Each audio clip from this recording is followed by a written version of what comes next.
Somali Magician Part meeshaa 1. rabti istaag laygu dheh kaarkaa qabso xasuuso dadka tusi iyo kaamirada waa artabaano bas geedkan qabso dhexda geli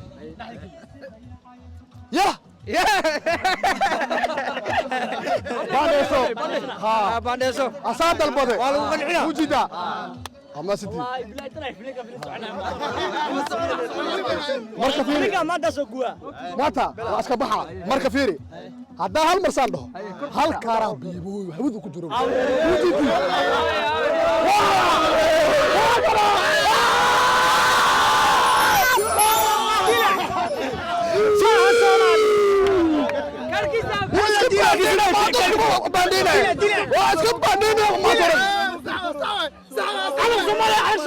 على الصومالي أوه